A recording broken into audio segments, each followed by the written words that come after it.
Space Marines are supposed to be the humanity's greatest heroes, the greatest hopes. But some chapters are so cursed, tainted and dark that the Imperium would rather you believe they never existed. Chapter that appears like ghosts at worst moment of a war. Chapters so unlucky that it's like the galaxy itself wants them dead. And chapters created using methods so horrifying that details are locked behind Inquisitor seals. Today we are opening these seals and dive into 5 of the darkest Space Marine chapters in the Imperium. And by the end of this video, you may understand why so much of their history has been buried. First, let's make a clear understanding of what I mean when I say dark. I do not just mean brutal or edgy. There are thousands of Astartes chapters that fight dirty. These 5 are different. These are chapters where their very existence raises questions that Imperium cannot answer.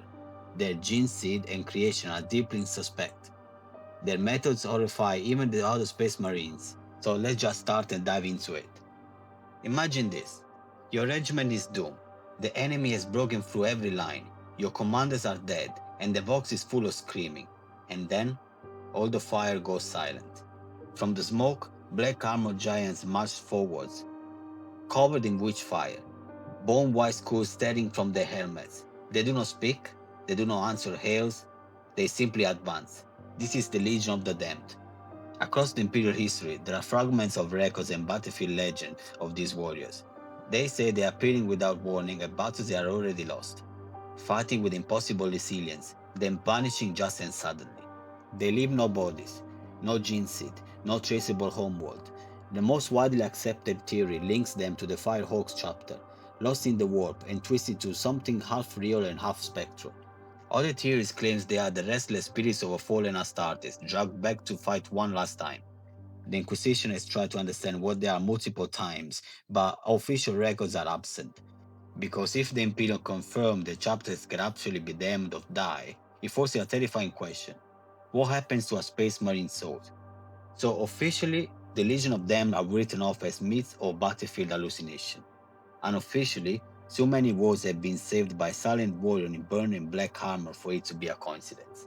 Number 4. Lamenters. Not every dark chapter is monstrous. Some are a tragedy the Imperium refuses to look at too closely. The Lamenters were created during the 21st founding, often called the Cursed Founding, because of how many his experiment went wrong. They are the successor chapter of the Blood Angels, inheriting their nobility and their doom. Matter of fact, they carry the same flaws in their gene seed, the Traitors and the Black Rage. But what truly defines the Lamenters is their appalling misfortune. This is just incredible. They fought heroically, and yet again and again they end up in the worst possible situations, outnumbered, abandoned, betrayed, or punished for choices made in a good faith. For example, during the Badab War, they sided with the wrong chapter, and their motives were complex in many ways, tragically honorable. They sought to limit imperial bloodshed and protect civilians. They lost. As a punishment, they were sentenced to the century-long penitent crusade. That crusade threw them in some of the worst war zones in the galaxy, including brutal campaigns against the tyrannies, where they came close to annihilation. They were never declared traitors, but they were certainly treated as expendables. The Lamenters story is dark because it exposes the truth of the High Lords do not want shouted from the walls. Loyalty does not guarantee mercy. You can serve the Imperium with everything you are, and still be sent to die in the most hopeless war, simply because it is convenient. So that's what really makes the Lamenters dark. It's just their story and their misfortune. And it looks like they're one of the most, if not the most, cursed chapter of the 21st founding. Okay, now we move from tragedy to horror. Number 3. Flesh Terrors. The Flesh Terrors are another successor chapter of the Blood Angels. But where the Lamenters represent cursed fate, the Flesh Terrors show what happens when the flows of a gene line are pushed to the edge. The Raiders is extreme. On the battlefield, they do not just kill enemy, they butcher them. There are multiple accounts of the Flesh Terrors stealing foes limb from limb in a frenzied hand-to-hand combat, and disturbing reports of them indulging in a blood-drenched excess after battle.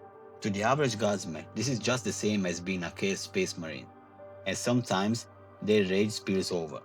There have been documented incidents where Flesh Terrors massacred Imperial civilians and even allied regiments in the grip of their fury. Whole formation of Astra Militarum have been wiped out by the very space marine they sent to save them. Other chapters distrust them. Some avoid fighting besides them unless absolutely necessary, and yet they have not been declared heretics. Why? Because the Imperium is desperate.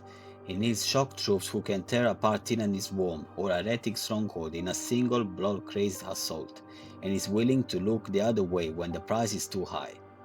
The darkest part is this: the flesh terrors are loyal. Many fans consider them as the loyalist world eaters, pretty much. They are not servants of chaos, and they do not worship the ruinous power. They are simply what happens when the Imperium builds a weapon so powerful and so flawed that it can barely control it. Most chapters hide the truth behind ceremony and heraldry. The flesh terrace, where it openly in its own flesh and rivers of blood. Number 2. The Carcharodons. If the flesh terrace are monsters barely held in check, the Carcharodons are monsters set loose far from other people's eyes. Also known as the Carcharodon Astra or the Space Sharks. They operate mostly in distant, poorly charted regions away from the Imperium's heartlands, the Void and the so-called Outer Dark. Most citizens of the Imperium will live and die without ever hearing their name. And the ones who do, oh boy, usually wish they never did. The Carcharodons rarely appear in well-documented and glorious crusades. You don't see statues of them in hive plazas or triumphal banners listing their victories. Instead, they are unleashed where the administratum wants a problem solved, permanently. Wards of the hive drifted too far from the imperial control, sectors infested with heresy or xeno-stained, regions when the question isn't how do we save these people, but more of a is it worth keeping them all? That is where the space sharks are sent. When they undertake a compliance or a request, the aftermath is often described as in the same bleak way: silence. Population disappears, cultures vanish, cities are left as hollow shells, systems are listed as brought back into compliance, but with almost no living witness who can describe the details of what happened on the ground. Do you remember the battle board that I cited earlier? Well, the Carcharodons fought on the loyalist side, deployed as one of the more extreme tools of the Imperial retribution. They descended on a rebel-held wards with a level of brutality that shocked even some fellow Astartes. There are accounts of entire population where huge numbers of civilians are taken away as a living penalty for rebellion. Others were simply exterminated. The line between punishment and annihilation blurred into nothing. Their warriors look like predators: pale skin, ritual scars, black ink tattoos, and they say little and communicate mostly in whispers. As for their origins, officially it's unclear. Some say they descend from the Raven Guard, some others say they descend from the Night Lord, or some others say it's a mix of both. Or others say there might be a remnants of a legion from a great crusade, flanking to the dark and forgotten. The Carcharodons are not a symbol of imperial unity, they are a symbol of imperial fear.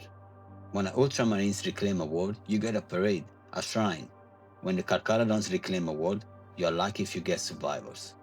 Our final chapter is not cursed by bad luck or warping to ghost. It is cursed by design. The Exorcists were created under the close oversight of the Inquisition, most likely during the mysterious 13th founding. On the surface, they are relatively small, specialized chapter of demon hunters serving the Ordo Malleus. In official briefings, they are described as the very flattering, very vague terms: exceptional resistance of corruption, highly effective in warp-rich zones, prove records against demonic incursions. And this is the official version. The less official version, the less clean one, let's say, is much more darker. Most chapters test the aspirants with toxins, physical hardship, maybe psychic screening. The Exorcists test theirs with possession. Aspirants are deliberately exposed to demonic influence, forced into proximity with bound entities, subject to rituals designed to invite, provoke, and then repel possessing world presence. And they do this over and over again. Each time an aspirant endures a possession and is driven out, through exorcisms, psychic disciplines, and sheer will, their soul is supposedly scarred but hardened. The idea is that repeated exposure makes them immune, or at least highly resistant, to future attempts. The Ordo Malleus view this as a controlled process, but demons are not lab animals. For every aspirant who emerges hardened, How many are broken? How many never fully free themselves from the one thing that got inside their mind? How many are quietly disposed when the whisper never stops? We probably will never gonna see this statistic, and we will never know. On the battlefield, they are known for an unnerving calm in presence of demons. Where other mortals gibber or go mad at the sight of a prince of chaos, exorcists advance with shields locked and bolters ready. There are even harsh stories, unproven of course, of exorcists who seem able to sense the presence of a demon before it manifests, as if they have seen this particular trick before, because they probably have. The exorcists are effective. They hold the line in places where other veteran regiments shatter. But imagine being one of them, knowing that your strength comes from the scars left by something that should never have touched you.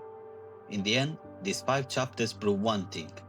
The Imperium doesn't just fight monsters, it breeds them, then points them at its enemies. Ghostly saviors, cursed martyrs, blood-drunk berserkers, silent predators, and demon-scarred hunters. Each one a weapon the Imperium chose to keep, no matter the cost. If this is what survives in the light, imagine what was built into the dark. If you want to see just how far the Emperor went to control his own creations, and what might truly have happened to the Lost Primarchs, watch my deep dive on the Lost Legions next. Click on the screen now, and don't forget to subscribe, and answer me this in the comments. If you had to serve one of these chapters, which one would you choose, and how long do you think you'll survive? Thanks for watching, and I'll see you in the next one.